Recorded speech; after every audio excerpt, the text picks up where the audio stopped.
두 번째 내용에서는요, 조금 전에 미래 사회에 맞는 역량은 세계 동향을 보면서 인공지능 시대에 거기 인지력이라는 게 핵심이다라고 나왔죠. 그리고 그 인지력은 인간 역량하고 연결되어 있어요. 역량 안에서 가장 중요한 게 인지력입니다. 그런데 인지력은 혼자 잘하지 않는다. 절대적으로 주체력이 없이는 불가능하다. 인성력 없이는 불가능하다. 정보 없이는 불가능하다.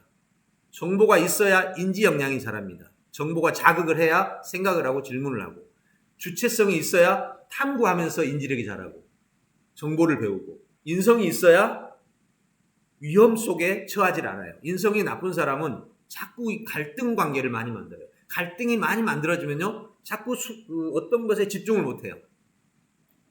그러니까 인지력이란 결국은 이렇게 둘러싸여 있어요. 주체력, 인성력, 정보력. 이 세 개가 중에 하나의 톱니바퀴가 빠지잖아요. 그러면 인지력이 펑크가 나기 시작해요. 정말 중요하다니까요. 그래서 인지력이 핵심이라면 인지력은 인간의 역량의 바퀴 속에서만 자라요. 그래서 이제 미래사회 핵심 역량, 인지력. 그럼 이 핵심 역량과 인지력을 어떻게 개발할까 전략을 한번 생각해 보겠습니다. 자, 아까 우리가 인간 역량에 대해서 쭉 그 한글 파일과 또 파포를 통해서 봤는데요. 자, 인간 역량을 이 데이터를 한번 제가 찾아보면서 저도 놀랐는데요. 일반 토양에서 토마토는 많이 열려봐야 수십 개, 수백 개입니다. 근데 이거는요, 수경 재배로 하는 토마토예요. 재밌는 것은 나무 한 개에서 얼마 열린지를 봤더니 15,000개. 평균 300개인데 15,000개가 열려요. 이번에 제가 포도도 그렇게 열린 걸 봤어요. 그 밭 하나가 한 500평 가량 되는데 500평을 한 나무가 다 가지를 펴줘. 그리고는 4,000개가 열린 거예요. 포도 송이가. 와, 내가 정말 어떻게 가능하지? 알고 봤더니 그 주인은 이거 비법을 연구하기 위해서 영양을 필요 막 영양소 있잖아요. 영양소를 별별 다 줘본 거야. 이거 실험을. 근데 어떤 조건을 주니까 잘하는 거야. 그 조건을 보니까 꽤 복잡하더라고. 네, 막 조개가루 하고 톱밥 넣고 막 다 넣어가지고 그걸 이제 비료화 시키고 그래가지고 그걸 뿌리는데, 이야, 한 나무가 그 3,400평을 잘.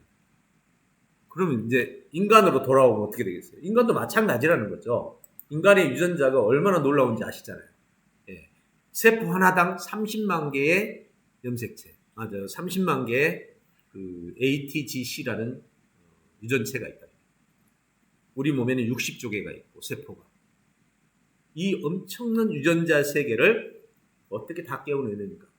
네. 근데 인간은 먹을거리만, 식물은 먹을거리하고 환경, 햇빛, 비, 그죠? 온도, 뭐 이런 거를 맞춰주는 거예요. 근데 인간은 먹을거리와 환경과 하나가 더 있어. 정신을 맞춰줘야 돼. 마음을 안 맞춰주면 이제 이게 다 핀트가 안 맞네. 그렇게 해서 인간의 역량을 키우는데, 제가 이것도 제가 직접 비교를 스스로 한번 해봤어요. 이런 비교는 처음일 겁니다. 자, 그때 당시에 노벨상이니까 지금 뭐 차이는 좀 더 있을 수 있습니다. 근데 자, 이 기준으로 한번 보세요. 중국 10개, 인구 15억 명. 동일 인구수로 바꿔봅시다. 다 30억이라고 가정합시다. 다 30억이라고 가정하고 노벨상 수가 되려면 이렇게 나와야 됩니다. 아니, 잠깐만요. 여기가, 그러니까 인구를 동일한 구조로 맞추게 되면, 거기에 곱하기로 이 노벨상 수를 곱하기 했을 때 여기는 4만 개가 나와요. 여기는 10개잖아요. 15억에 10개니까 30억이면 20개밖에 안 돼. 여기는 30억이라고 가정하게 되면 4만. 이래야 객관적인 비교가 되잖아요. 이 차이는 저희가 볼 때는 사람하고 그냥 개미, 이 정도의 관계가 아니냐 이 말이에요. 그럼 어떻게 이런 일이 벌어질 수 있죠? 유대인은 알아내는 데 있어서 그것도 아주 인간의 핵심이 인지력인데, 우리 교육하고 비교해 보니까 우리가 지금 전 세계 문화 강국이 좀 돼가고 있고 기술 강국이 돼가고 있는데, 다행스럽게 이것도 교육의 힘입니다. 단지 우리가 약한 점이 유대인과 한국인을 비교하면 1500, 5000 지능지수는 거기 95예요. 우리는 105고요. 세계 위인데 싱가포르가 국민국가라고 해서 국가라고 보기는 어렵다고 그러더라고. 그래서 국가로 보면 우리가 1위입니다. 노력도 최고 중상. 피사 순위는 40이에요. 중요한 거는 이렇게 낮아요, 이게. 여기는 엄청나게 공부를 한다는 거예요, 고생은. 예. 정보를 암기하는데. 근데 여기는 굉장히 노력을 별로 안 해요. 피사도 40이고. 근데 결과는 어떻게 나온 줄 아세요? 이렇게 나온다. 뭔 게임이 이런 게임이 있어. 그러니까 우리가 지금 잘하고 있긴 해. 우리 전 세계적으로 잘하고 있어. 근데 우리가 하고 있는 노력에 비해서 유대인이 지금 1500만 명 가지고 이렇게 전 세계 자원을 다 가지고 있다는 건 정말 말이 안 되는 일이죠. 이거는 알아내는 힘 외에는 다른 방법으로 생각해 볼 수가 없다는 겁니다. 이게 결국 사고학습이다. 인지학습이다. 질문이라는 게 인지학습 핵심입니다.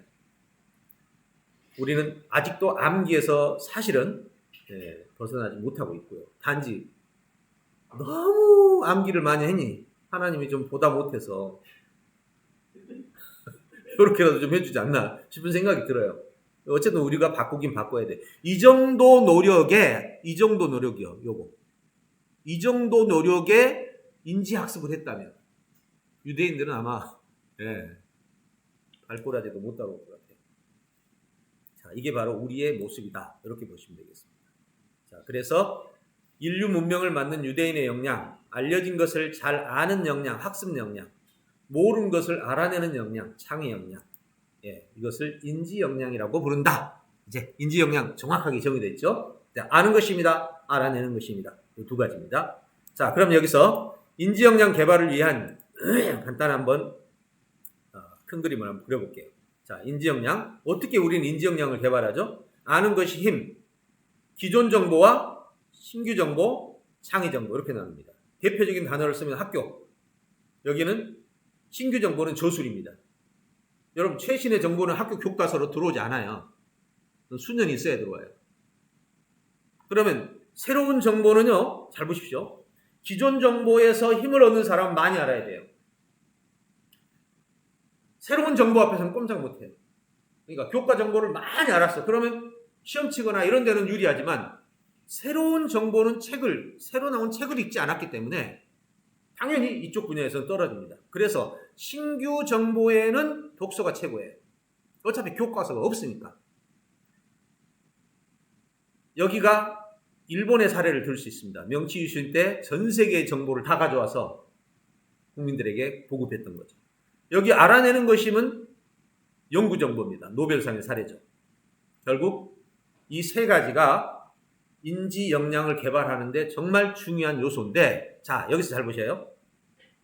학교 정보를 공부하고 아는 것이 많아졌어요. 그런데 이쪽으로 넘어가는 사람이 적은 이유가 뭘까? 이 부분은 아까 말했던 것처럼 알아내는 훈련 없이 아는 것에 초점을 맞춘 거예요. 여기는 새로운 정보이기 때문에 이 사람은 먹고 살기 위해서는 새로운 정보를 계속해서 누락 없이 찾아서 자기의 지식으로 바꾸고 그걸 또 다른 걸로 바꿔야 돼요. 그래서 요즘에 하나의 직업이 생겼죠. 새로운 정보가 나오면 그걸 모아서 정리해서 유튜브가 되고, 그죠? 새로운 정보가 나오면 그걸 빨리 모아서 솔루션을 만들고, 그걸 매뉴얼을 만들고, 그걸 다른 사람한테 전달하는 이런 것이 신규 정보를 가지고 할 수 있는 일입니다.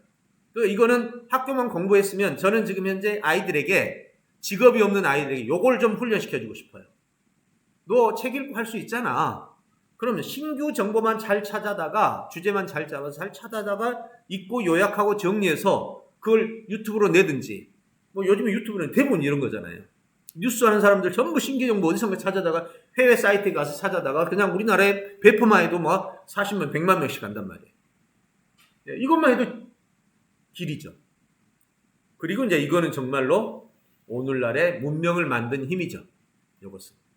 자, 그래서 바로 인간 역량을 이해하는데 아주 중요한 구분이다. 이렇게 볼 수 있습니다. 그래서 역량 요소 분석과 역량 교육의 방향을 한번 얘기해 보죠.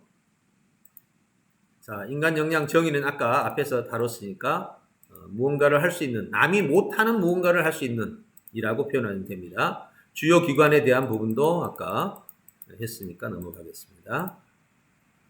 그 다음에 교육계 주요 기관의 역량 요소도 넘어가고요.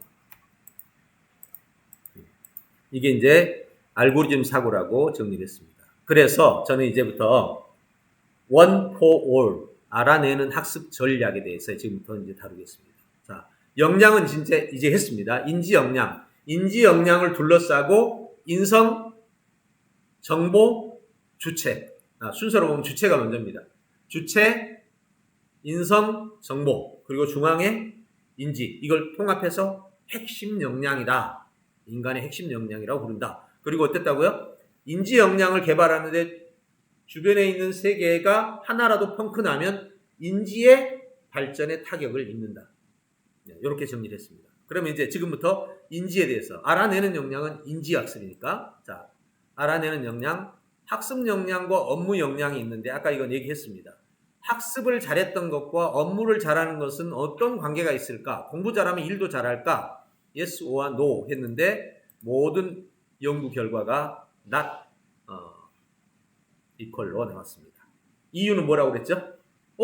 근데 여기서 대부분 사람이 그렇게 말해요. 다 얘기합니다.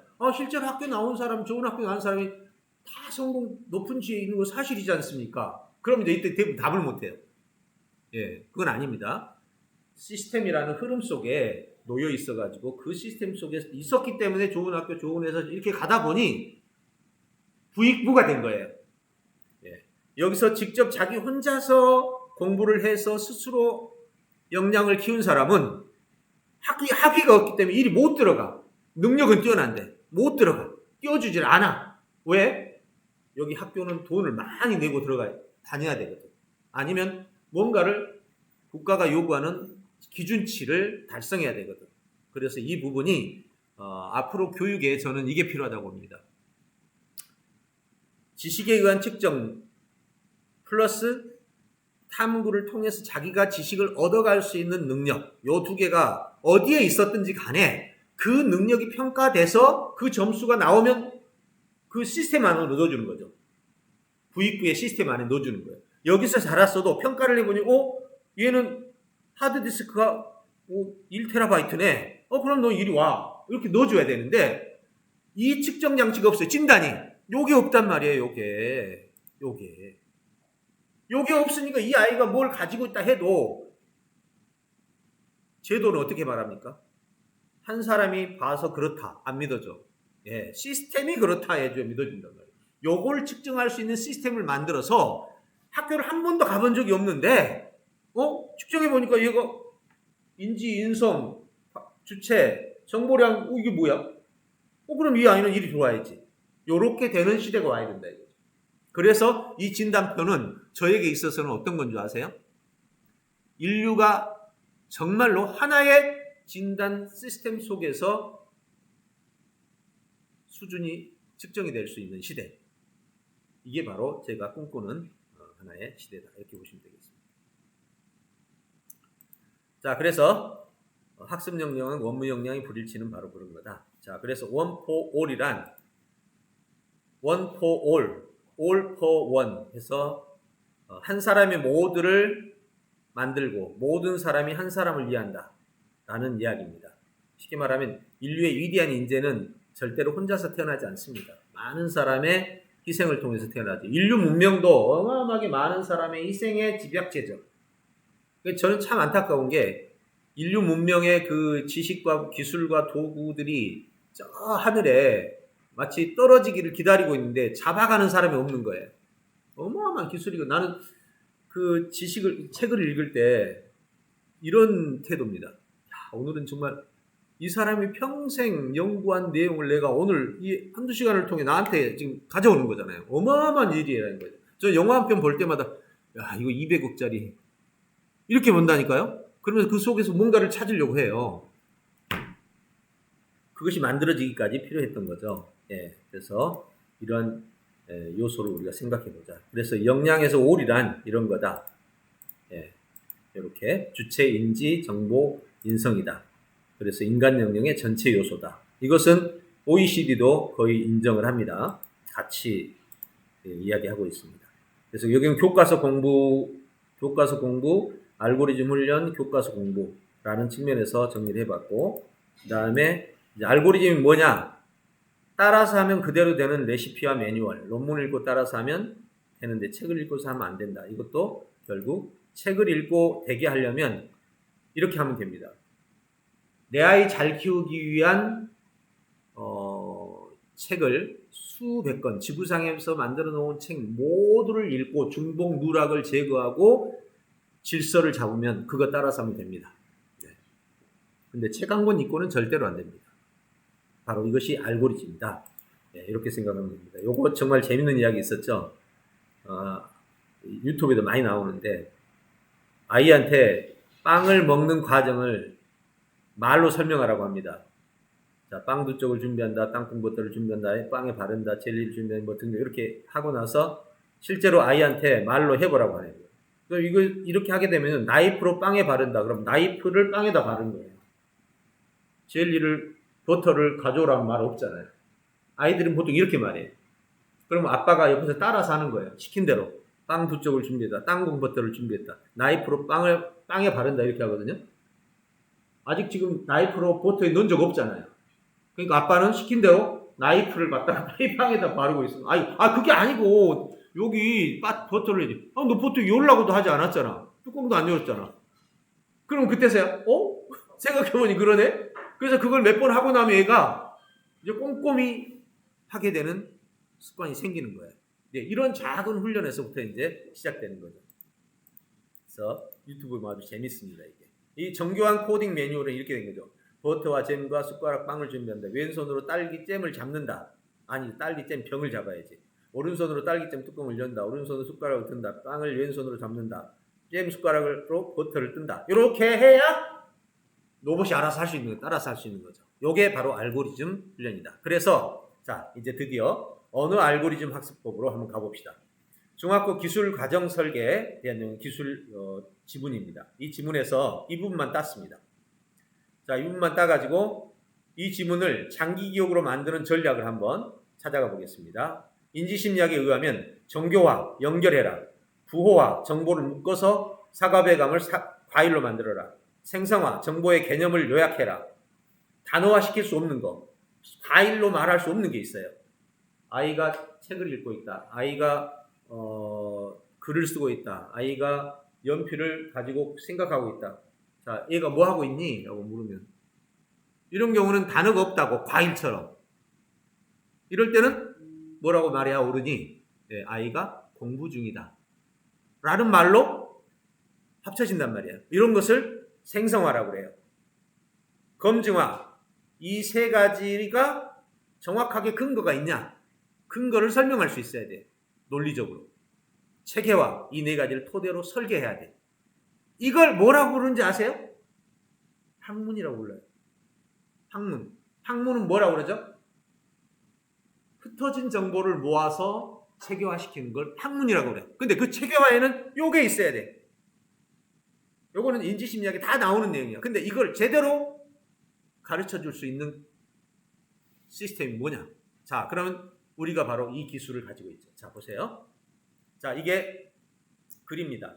실천적 특성은 인간이 자신들의 생활을 좀 더 편리하고 쉽도록 하기 위해서 새로운 결과물을 얻으려는 기술의 속성을 말한다.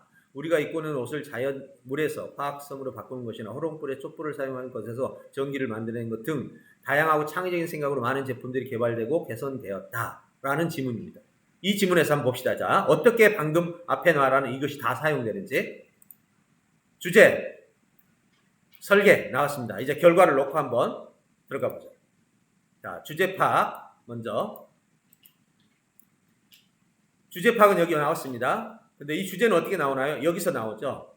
기술의 특성이 실전적 특성으로 나눠지고 실전적 특성의 목적은 생활의 편리성과 용이함. 이걸 뭐라고 그러죠? 정교화라고. 항목을 나눠서 쪼개서 정교화시킵니다. 연결을 시켜서. 두 번째, 요걸 뭐라고 불러요? 하위의 내용을 요렇게 상위로 만들었죠. 이걸 아까 뭐라고 그랬죠, 이제? 부호화. 이걸 부호화라고. 이 부호화는 어렵습니다. 왠지 아세요? 이 단어는 이 안에 있어요, 없어요? 없어요. 여기는 이 안에 있습니다. 요거는 쪼개놓은 거예요. 근데 쪼개놓은 것을 어떤 건 목적, 어떤 건 속성, 두 개를 묶어서 생각의 변화를 속성, 결과를 다시 묶어서 정리를 했습니다. 요거는 학생들이 힘들어요. 예, 이거는 부호화 작업이에요. 근데 이것이 단어일 때하고 문장일 때는 완전히 다릅니다. 자, 우리는 이 조그만 이 단락 하나를 갖고 있죠. 단락이 500개가 되면 이건 정말 하나님이 내려와도 머리를 써야 될 것 같은 그런 상황이 되는 거죠. 네, 어려운 겁니다. 자, 그래서 다음 넘어가면 부호화. 다음 얘를 이 문장을 이렇게 줄였어요. 이걸 뭐라고 그랬지 아까? 생성화. 요 내용을 아주 간단한 요약어로 생성화시킵니다. 그래서 이걸 잘하는 사람은 5단락을 하나의 단어로 만들어요. 그렇죠? 책 한 권을 한 문장으로 만들어요. 인류 역사를 한 단어로 만들어요. 사랑. 부처는 자비. 공자는 뭐라고 그러지? 인. 예, 인. 한 단어로 인. 네. 이렇게 어마어마한 데이터를 하나의 단어 속에 담는 거. 이걸 생성화라고 합니다. 아이고, 뭐 그럼 사람 그럼 말하면 되지. 틀리면 어떻게 되냐고 이게. 맞는다고 가정했을 때 그런 거지. 이걸 생성화. 그 다음에 검증화. 이것이 정말 맞냐는 것을 전부 이렇게 체계화시키는 검증화를 체계화. 검증화. 이게 진짜 맞는지를 근거 제시하고 그 다음에 이거를 체계화. 요게 지금 요 전체가 체계화입니다. 제가 처음부터 이 체계화를 보여준 건데 이 글 하나가 이렇게 만들어져 있다는 것을 처음부터 보여주고 이제 이 속에서 무슨 기능들이 작동되는지를 보여준 건데 이게 이제 체계화입니다. 그걸 다른 말로 하면 이런 형태의 설계도가 되는 거죠. 이 설계도가 있으면 우주선을 만들 수 있는 이게 바로 인지학습의 핵심이다. 이렇게 보면 돼요. 어찌 보면 너무 간단하잖아요. 네, 체계화입니다. 초등학교 5학년 사회를 한번 정리해봤습니다. 자, 이렇게 정리하고 사회 전체를 설계했습니다. 이게 사회 전체입니다. 중등사회를 설계했습니다. 이거는 목차가 아닙니다. 목차와 내용을 살펴보면서 전체를 설계도로 바꾼 겁니다. 꽃두레기 희망을 책 한 권 전체를 이렇게 설계합니다. 수학을 이렇게 설계합니다. 어떤 문제가 나오면 가설 검증부터 시작해가지고 검증 결과를 찾아서 마지막에 답을 찾아내기까지 모든 과정을 인지학습으로 처리하죠. 이게 바로 인간의 인지력을 개발시키는 알고리즘 사고. 네. 언어 하나를 가지고 이렇게 할 수 있다는 겁니다. 그러면 언어만 가지고 이렇게 할 수 있을까요? 이 세상에서 인지하기 제일 어려운 대상이 뭘까요? 언어일까요? 상황이죠. 예, 언어는요. 저자가 이미 쓴 사람이 있다는 거죠. 저자가 어떤 글을 쓸 때는 상황을 제한합니다. 상황을. 논문 같은 게 그런 거죠. 자, 지금부터는 온도 몇 도에서 습도 몇 도에서 어느 지역에서 어떤 상황 안에서만 실험을 해라. 이렇게 제한을 하는 거예요. 모든 글은 저자가 만들어 놓은 제한 범위 안에서 쓰여집니다. 그걸 벗어나면 이제 글이 안 돼 버리는 거예요. 자, 이게 글입니다. 근데 상황은 제한이 있다 없다? 없어요. 제한이 없어요. 이놈에게 제한이 없습니다. 네, 한번 생각해 볼까요? 둘이서 이런 얘기를 합니다. 야, 영화 보러 가자. 그래, 어떤 영화 볼까? 막 한참 둘이 얘기합니다. 근데 옆에서 정보가 하나 들어왔습니다. 야, 어머니 유독하대. 이게 뭐 강근까지 하던 모든 이야기는 다 의미가 없는 거예요. 상황이란 이런 거예요. 근데 어머니가 이독하다는 것은 발생했던 일이지만 이런 것도 있잖아요. 둘이서 앉아서 효정이사를 막 이제 흉보고 있네. 흉보다가 흉보다가 무슨 생각이 났냐? 효정이사 관계 우리도 평소에 했는데? 라는 생각이 나도 예전에 그 행동을 했어. 그런 순간 어때요? 머릿속에 딱 그 생각이 들어오면 말을 삥 돌리죠. 자기야 뭐 누구나 그럴 수 있지 하고 씩 돌리면서 빠져나갑니다. 상황이란 거는 무슨 정보가 내게 다가올지를 몰라요. 이 사례가 정말 많습니다. 상황에 이런 이 인지학습에서 이 상황 공부를 하시면요. 정말 재미난 사례가 기가 막혀요. 하나만 얘기해 줄게요. 어떤 복지관에 새로운 직원이 하나 왔는데 이 직원이 오자마자 나는 다른 좀 수익이 있어서 급여가 별로 필요 없다고 이 급여를 나는 복지관에다가 그냥 기탁하겠다고 이랬네? 이 사람 좋은 마음으로 했잖아요. 그랬더니 이제 복지관 할머니 할아버지 막 되게 좋아하면서 이 직원들을 막 그냥 띄우죠. 띄우다 보니 옆에 있는 사람이 어떻게 돼요? 이 사람 잘못한 거 없잖아. 갑자기 죄인이 된 상태가 돼버린 거야. 그래가지고 이제 할머니들 막 이렇게 띄우니까 이쪽은 갑자기 자기는 열심히 자기 일을 하고 있는데 급여 받았다는 거 하나 때문에 갑자기 이상한 관계가 돼버리는 거예요. 이게 갈등 관계가 된 거죠. 그래서 이제 컨설턴트가 와서 좀 심각해지니까 컨설턴트가 와서 질문을 합니다. 자, 이 상황에서 이건 누구의 잘못이냐? 자, 누구의 잘못입니까?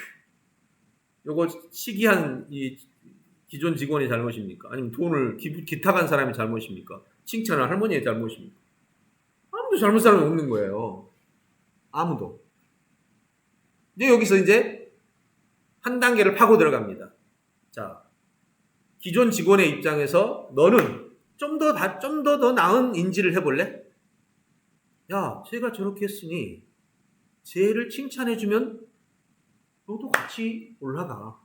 너 같은 친구가 되는 거야. 그리고 두 번째, 저 친구가 저 기탁할 때 네가 도와서 기탁 방법도 알려주고 도와줘. 더 좋아지는 거야. 자, 할머니들 저 칭찬할 때 옆에 사람도 같이 칭찬도 좀 해주고 이것도 인지죠. 당신은 이렇게 됐을 때 둘이 싸울 거라는 걸 생각 못했잖아. 그니 한 번만 더 생각하면 누군가를 올려주면 저 사람은 반대로 다운된다. 앞으로 이야기할 때 이렇게 좀 바꿔보자. 자, 기탁한 사람한테는 뭐라고 이야기할 수 있을까요? 당신도 한 번만 생각해봐라. 네가 당신이 지금 기탁했다는 거 좋은 행동이다. 하지만 갈등은 예상돼 있던 거다. 자, 당신이 한 번 더 생각하면 이렇게 할 수 있다. 몰래 기탁하는 방법이 있었다. 그러면 뒤로 가서 밝혀지면 그거는 영웅이 된다. 시간의 복리 효과 때문에.